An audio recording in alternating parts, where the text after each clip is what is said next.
अस्सलाम वालेकुम। We are going to start the liver medicine और उसमें जो सबसे पहले हम टॉपिक डिस्कस करेंगे, फ़र्स्ट प्रायोरिटी टॉपिक है आपका हिपैटिक इंसेफेलोपैथी।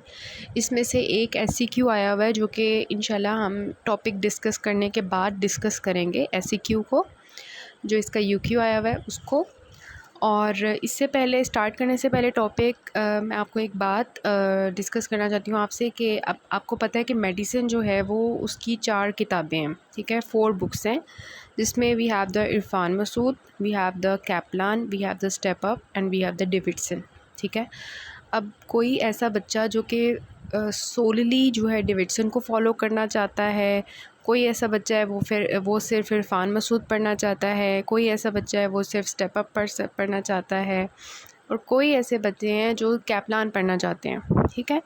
तो उनके लिए अब मुश्किल मतलब ये होती है कि हम सारी किताबें पढ़ें, ठीक है, और फिर एक किताब के ऊपर नोट कर लें, सारे नोट्स बना लें। या कुछ ऐसे बच्चे होते हैं जो अलग से अपने नोट्स बना लेते हैं, बुक पे भी नोट्स नहीं बनाते, ठीक है। तो वो हर एक बच्चे का जो पढ़ने का तरीका होता है ना वो डिफरेंट होता है, ठीक हो गया। अब मैं जो टॉपिक प्रिपेयर करती हूँ वो इन चारों किताबों से जो है ना मिला के, ठीक है, मतलब एक टॉपिक इरफान मसूद से प्रिपेयर किया, उसी टॉपिक को डेविडसन से रीड किया, उसी को हम स्टेप अप से रीड किया, कैपलान से रीड किया, और अपने उसके जो पॉइंट्स हैं एक्स्ट्रा, ठीक है, वो इरफान मसूद पे मैं नोट कर लेती हूँ, क्योंकि मुझे पता है कि जब मेरा प्रॉफ आएगा तो मैंने उसको इरफान मसूद से ही रिवाइज़ करना है। तो ये अब आपके ऊपर है कि आपने रिवाइज़ करने के लिए अपने किस तरह से टॉपिक जो है ना प्रिपेयर करने हैं, ठीक हो गया। तो अब कोई कहता है कि इस बुक से पढ़ाएं, कोई कहता है इस बुक से पढ़ाएं, तो वो एक डिफरेंट इशू है, ठीक है। आपने क्या करना है, आप कोई भी बुक फॉलो कर रहे हैं, जो पॉइंट उस बुक में नहीं है जो मैं बता रही हूँ, क्योंकि मैंने चारों किताबों में से पॉइंट्स बताने होते हैं आपको, कॉमन पॉइंट्स, ठीक है, और जो एक्स्ट्रा पॉइंट्स होते हैं, तो आपने अपनी जो किताब जो आप पढ़ रहे हैं उसके ऊपर वो पॉइंट्स एक्स्ट्रा लिख लेने हैं, और बाकी आपने उस बुक को ही पढ़ना है जो आप एट द लास्ट प्रॉफ के लिए रिवाइज़ करेंगे, ठीक हो गया। तो अब हम पढ़ते हैं अपना टॉपिक हिपैटिक इंसेफेलोपैथी, स्टार्ट करते हैं। बिस्मिल्लाहिर्रहमानिर्रहीम। तो हिपैटिक इंसेफेलोपैथी क्या है, इसके नाम से आपको पता चल रहा है कि लिवर की वजह से जो है ना ब्रेन इन्वॉल्व हो गया डिज़ीज़ के अंदर, ठीक है। तो इसको हम कहते हैं कि it is a neuropsychiatric syndrome which is cause by cirrhosis, और कहाँ से प्रोग्रेस करता है, कन्फ्यूजन से कोमा की तरफ, या हम कह सकते हैं डिलीरियम से कोमा की तरफ, ठीक है। जो इसके डिफरेंट ग्रेड्स होते हैं, ग्रेड्स हम देखेंगे हिपैटिक इंसेफेलोपैथी के, वो होते हैं, ठीक है। अब होता क्या है कि किसी भी पेशेंट के अंदर जो है पहले से लिवर डिजीज़ थी बहुत अरसे से, और अल्टीमेटली उसको सिरहोसिस ऑफ द लिवर हो गया, क्रोनिक लिवर डिजीज़ हो गई, और उसके रिज़ल्ट में हिपैटिक इंसेफेलोपैथी हुई है। ये नहीं होता कि आज किसी का लिवर ख़राब हुआ और कल उसको जो है ना हिपैटिक इंसेफेलोपैथी हो जाएगी। It is a chronic disease, ठीक है। सिरहोसिस के रिज़ल्ट में ये वाली जो है ना डिज़ीज़ होती है, it results in the decline in the brain function, ठीक है। ये लाइन लिखी हुई है आपकी स्टेप अप पे, decline in the brain function हो जाती है, और जो है वो जो बिल्डअप ऑफ टॉक्सिन्स हो जाते हैं इन द ब्लड स्ट्रीम, ठीक है। ब्लड स्ट्रीम के अंदर टॉक्सिन्स बिल्डअप हो जाते हैं और वो ब्रेन डैमेज करते हैं। अब वो टॉक्सिन्स कैसे बिल्डअप करते हैं, इसकी पैथोजेनेसिस क्या होती है, इसको हम पिक्चर के साथ समझने की कोशिश करते हैं। देखिए, नॉर्मली आपको पता है कि अमोनिया एक प्रोड्यूस होता है, ठीक है। हमारी किडनीज़ जो हैं ये अमोनिया प्रोड्यूस कर रही होती हैं, ठीक है, और मतलब प्रोड्यूस नहीं कर रही होती, मतलब कि अमोनिया जो है ना एक टॉक्सिक मटीरियल है, ठीक है। और गट में जो हमारे बैक्टीरिया होते हैं वो भी अमोनिया प्रोड्यूस कर रहे होते हैं। अमोनिया एक मतलब ये नहीं है कि हिपैटिक इंसेफेलोपैथी में सिर्फ अमोनिया ही प्ले रोल करता है, इसके अलावा बहुत से टॉक्सिन्स होते हैं, उसमें से एक मेजर टॉक्सिन जो मोस्ट इंपॉर्टेंट टॉक्सिन है वो अमोनिया है। इसके अलावा भी टॉक्सिन्स होते हैं, इन सबको हम मिला कहते हैं न्यूरोटॉक्सिन्स, क्योंकि ये न्यूरोटॉक्सिन्स ब्रेन के लिए टॉक्सिन होंगे, ठीक है। तो ये अमोनिया प्रोड्यूस कर रहे होते हैं नॉर्मली हमारे अंदर, नॉर्मल हेल्दी लोगों में भी अमोनिया प्रोड्यूस हो रहा होता है, लेकिन आपको पता है कि ये लिवर में जाता है अमोनिया, यूरिया साइकिल होता है लिवर में, और वो अमोनिया जो है वो यूरिया में कन्वर्ट होता है, और यूरिया हमारी बॉडी से निकल जाता है थ्रू किडनी, यूरिन के थ्रू, ठीक है।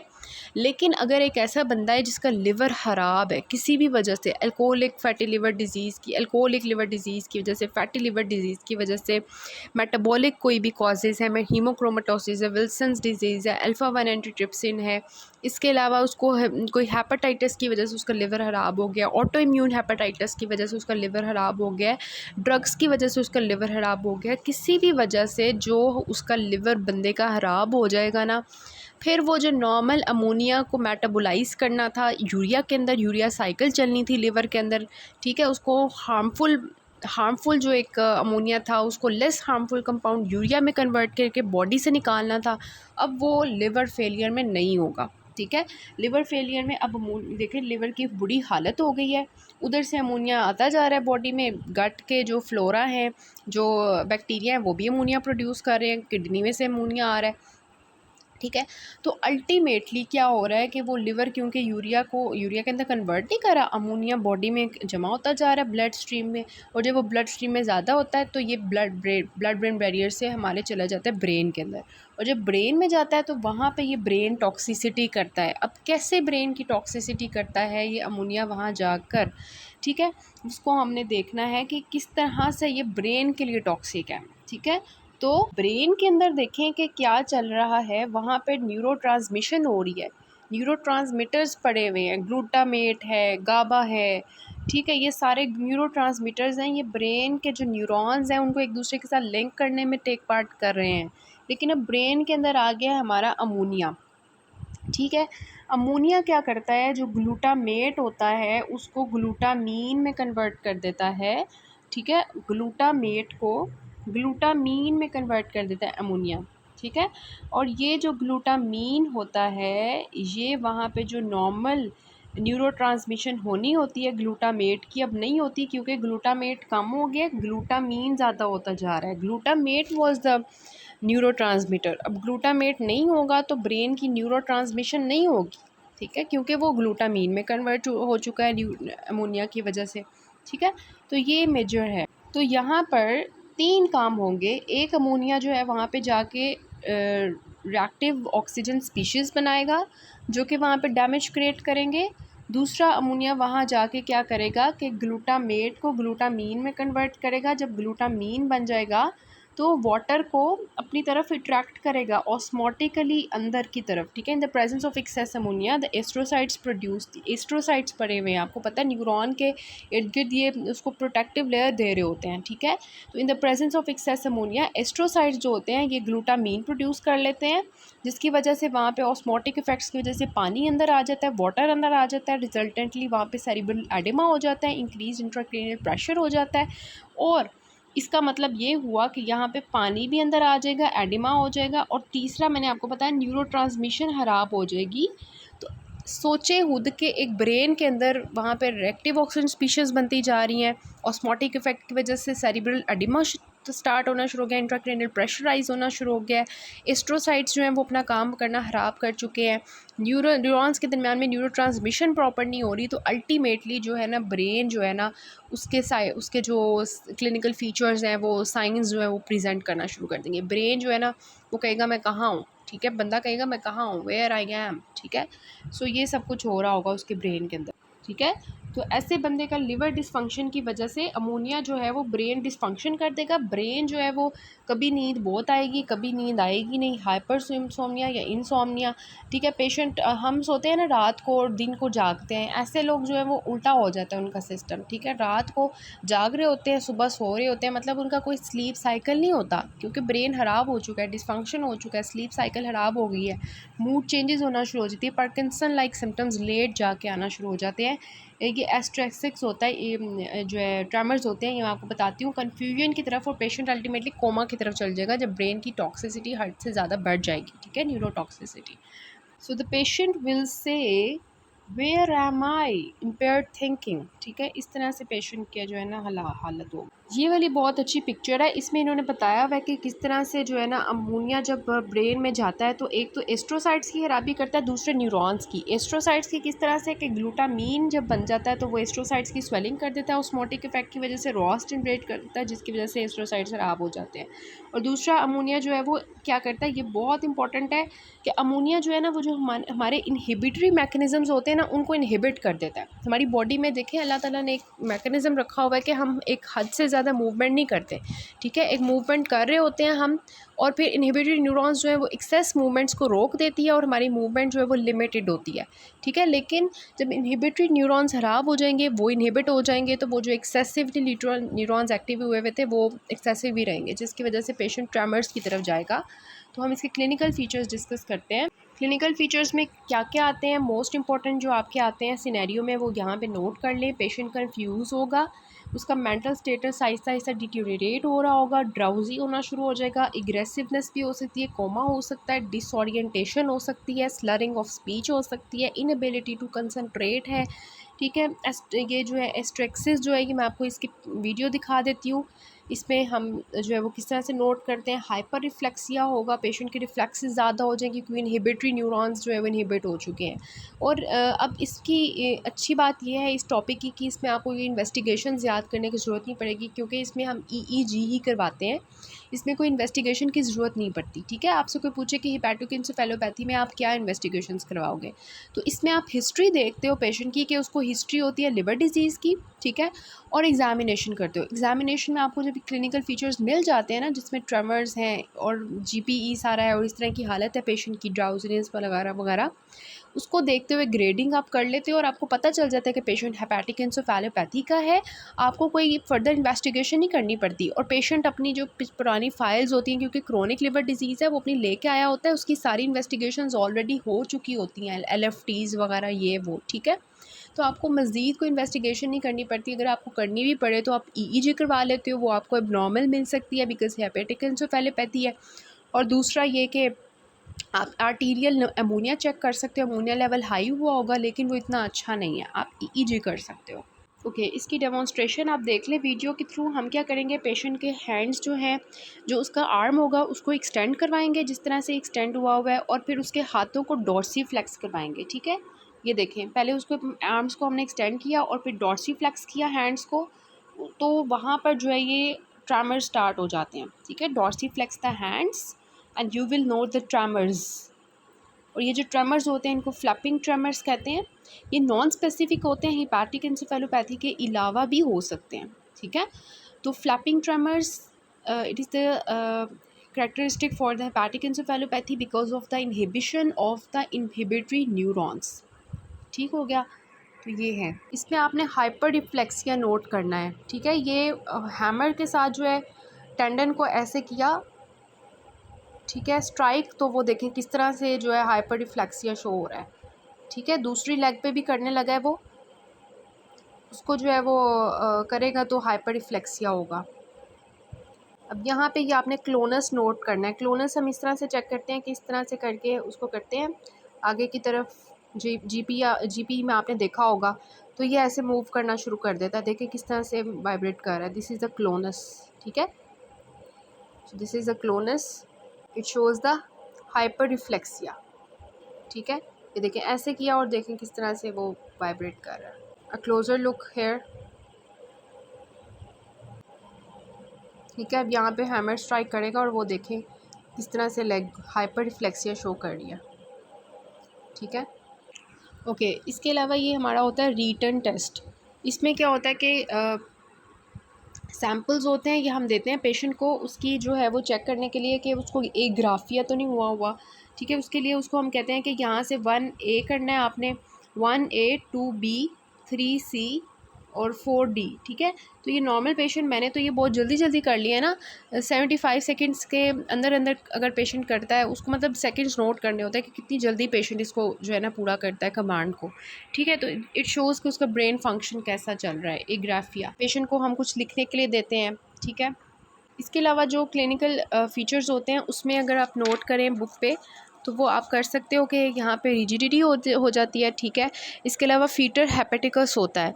फीटर हेपेटिकस मोस्टली जो लिवर फेलियर होते हैं ना उनके पेशेंट्स में होता है, उनमें मस्टी ओडोर आती है ब्रेथ में, ठीक है, अमोनिया की वजह से। ये आपका स्टेप अप लिखा हुआ था फीटर हेपेटिकस, ठीक है। ये लिवर फेलियर में भी जो है आती है स्मेल। ओके, उसके अलावा जो है बाकी सारे सिम्टम्स जो है वो मैंने आपको बता दिए हैं कि कौन कौन से आते हैं। फिर इसकी ये जो क्लिनिकल ग्रेडिंग है ये आपकी ग्रेड 2, ग्रेड 3, ग्रेड 4 मतलब ये सारे हैं। उसमें सबसे पहले ये होता है कि पेशेंट की स्लर्ड स्पीच और इस तरह से स्लीप रिदम खराब हो जाता है, जो मैंने आपको बताया था, कभी ज़्यादा सोते हैं कभी कम, ठीक है। ग्रेड 2 में वो थोड़े लेथार्जिक हो जाते हैं और ड्राउजी से हो जाते हैं। ग्रेड 3 में जो है वो बहुत ज़्यादा कन्फ्यूज़ होते हैं, स्लीपी से होते हैं और सिर्फ वर्बल रिस्पॉन्स शो करते हैं, मतलब पेन और वॉइस को रिस्पॉन्ड करते हैं। और ग्रेड 4 में वो कोमा में गए होते हैं। इसके अलावा ये जो क्लासिफिकेशन होती है दूसरी सिंप्लीफिकेशन के लिए, पियर्सिस classification of the West Haven criteria, ठीक है। इसमें ग्रेड 0 नॉर्मल होता है, ग्रेड 1 जो होता है अलर्ट बट स्क्वेयरली, ठीक है। स्क्वेयरली मतलब थोड़ा सा ना वो होता है रेस्टलेस सा हुआ होता है। फिर ड्राउजी बट अवेक, ठीक है। उसके बाद वो अराउजेबल होता है लेकिन स्लीप होता है, जैसे वो मैंने बताया पेन और इससे वर्बल रिस्पॉन्स से। और ग्रेड 4 में वो स्लीप होता है, अनअराउजेबल होता है, कोमा में गया होता है। ओके, अब हमने ट्रीटमेंट करना है इसका, हम जल्दी से देख लेते हैं इसका ट्रीटमेंट। सबसे पहले तो ये होता है जो हमारा कॉज है ना उसको हमने ट्रीट करना है, ठीक है। कॉज क्या है कि कोई भी कॉज है, जो लिवर डिजीज़ है, अल्कोहलिक है तो उसको, अल्कोहलिक लिवर डिजीज़ है तो उसको ट्रीट करना है, हेपेटाइटिस है तो उसको ट्रीट करना है, मतलब ट्रीट द कॉज। अगर आपको पेपर में इसका ट्रीटमेंट लिखना आता है तो आपने जो कॉज उन्होंने दी होगी ना सिनेरियो में उसको ट्रीट भी करना है, वो लिखना है उसके। हेपेटाइटिस अगर है तो हेपेटाइटिस का ट्रीटमेंट भी लिखना है वहाँ पे, ठीक है। तो ट्रीट द अंडरलाइंग कॉज सबसे पहले आता है। और फिर आपका आता है कि जितने भी पॉसिबल प्रेसिपिटेंट्स हैं वो आपने रिमूव करने हैं। इसके प्रेसिपिटेंट्स जो है वो कौन से हैं, ये भी आपका यूक्यू है, इसका भी हम टेबल डिस्कस करेंगे डेविडसन का। तो वो प्रेसिपिटेंट्स जो है वो रिमूव करने होते हैं, ठीक है। और उसके बाद जो न्यूरोटॉक्सिन्स गट में बने हुए हैं, हमारा एम होना चाहिए कि हमने उनको ख़त्म करना है ताकि हिपैटिक इंसेफेलोपैथी जो स्टेट आई हुई है वो ख़त्म हो वहाँ से पेशेंट की, ठीक है, वो कोमा में ना चला जाए। फिर हमने क्या करना है, डिपेंडिंग अपॉन द ग्रेड हमने ट्रीटमेंट को स्टार्ट करना है, ठीक है। इसमें जो इनिशियल मैनेजमेंट है वो आप ये करते हो कि सीएनएस की, रीनल की और फ्लूइड स्टेटस पेशेंट का डिटर्मिन करते हो, और अगर उसको ऑक्सीजन की ज़रूरत होती है तो ऑक्सीजन सप्लाई करते हो। फिर आप क्या करते हो कि अगर मतलब ये सोचा जा सकता है कि एक पेशेंट है उसको जो है वो अमोनिया लेवल उसके अंदर ज़्यादा हुआ है, तो अगर हम डाइटरी प्रोटीन देंगे तो उसके अंदर वो उसका जो एंड प्रोडक्ट है वो भी अमोनिया ही है, ठीक है। तो हम उसकी प्रोटीन की डाइटरी जो है वो रिस्ट्रिक्शन कर दें। लेकिन वो कहते हैं कि ये इतना ज़्यादा नहीं ज़रूरी, क्योंकि इससे पेशेंट जो है मज़ीद जो है उसका न्यूट्रिशनल स्टेटस ख़राब हो सकता है। लेकिन स्टेप अप पे लिखा हुआ है कि इन्होंने प्रोटीन लिमिट की हुई है 30 to 40 ग्राम्स पर डे, ठीक है। उसके बाद आता है जो हमारा main stay of the treatment होते हैं हमारी ड्रग्स, ठीक है, जो कि लैक्टोलोज है और रिफामिक्सिन है, ठीक है। लैक्टोलोज जो होता है ये क्या करता है, जो अमोनिया होती है ना उसकी जो एब्जॉर्प्शन हो रही होती है उसको लिमिट कर देता है। एब्जॉर्प्शन नहीं होगी तो अमोनिया बॉडी से बाहर निकल जाएगा। दूसरा ये क्या करता है, लैक्टोलोज के अमोनिया को NH4+ में कन्वर्ट कर देता है। आपको पता है कि जो भी पॉजिटिव साइन आएगा जिसके ऊपर, तो वो जो है ना मेम्ब्रेन्स को क्रॉस नहीं कर पाएगा, तो इस तरह से वो एब्जॉर्ब नहीं होगा और अमोनिया निकल जाएगा in the form of NH4+, ठीक है। तो दोनों तरह से एब्जॉर्प्शन को रोक रहे हैं। इसके अलावा हम एक प्रेसिपिटेंट इसका पढ़ेंगे, constipation. Constipation is a precipitant for the hepatic encephalopathy. तो लैक्टोलोज जो होता है आपको पता है ये स्टूल सॉफ्टनर भी होता है, लेग्जेटिव इफेक्ट होता है इसका। फिर होता है रिफामिक्सिन, ठीक है। रिफामिक्सिन और नियोमाइसिन आपके जो है बुक्स पे लिखा हुआ है, नियोमाइसिन इरफान मसूद पे। अब नियोमाइसिन और रिफामिक्सिन जो होता है इसमें डिफरेंस ये होता है कि दोनों का सेम ही काम होता है, लेकिन रिफामिक्सिन के साइड इफ़ेक्ट्स कम होते हैं और सेम एफिकेसी दोनों की होती है। इस वजह से हम रिफामिक्सिन यूज़ करते हैं। रिफामिक्सिन जो होता है ये क्या करता है, वो जो बाउल के अंदर बैक्टीरिया है ना जो कि अमोनिया प्रोड्यूस करें उनको मार देता है, ठीक है। एंटी बैक्टीरियल है रिफामिक्सिन, ठीक है। उसके बाद अगर तो रिफ्रैक्टरी केसेस हैं तो उसमें हमने लिवर ट्रांसप्लांटेशन करना है। So this is the treatment for the hepatic encephalopathy. Irfan Masood में इस तरह से लिखा हुआ है, लेकिन जो मैंने आपको जिस तरह से नोट्स बना के दिया उस तरह से आप तैयार कर लें।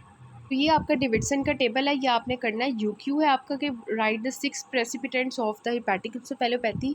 तो ड्रग्स की वजह से हो सकता है, जिसमें सिडेटिव्स हैं, एंटी डिप्रेसेंट्स हैं, डायोरेटिक्स की वजह से भी हो सकता है, क्योंकि डायोरेटिक्स जो होते हैं वो डिहाइड्रेशन कॉज करते हैं, ठीक है। तो डिहाइड्रेशन इज़ अ प्रेसिपिटेंट। इसके अलावा जो है इन्फेक्शन इज़ द प्रेसिपिटेंट हाइपोकेलीमिया। अगर पूछा पूछा जाए कौन सा मोस्ट इंपॉर्टेंट जो है प्रेसिपिटेंट है, दैट इज़ हाइपोकेलीमिया। हाइपोकेलीमिया भी डायरेटिक्स की वजह से होता है मोस्टली। कॉन्स्टिपेशन, जैसे कि मैंने आपको बताया, लैक्टुलोज हम यूज़ करते हैं उसको रिलीव करने के लिए। और मतलब लिवर डिजीज़ के लोगों के अंदर कॉन्स्टिपेशन नहीं होनी चाहिए, हाइपोकेलीमिया इन्फेक्शन नहीं होने चाहिए, डिहाइड्रेशन नहीं होनी चाहिए, उनको ज़्यादा पानी पीना चाहिए, और ड्रग्स जो है इस तरह की नहीं लेनी चाहिए, एंटी डिप्रेसेंट्स वगैरह।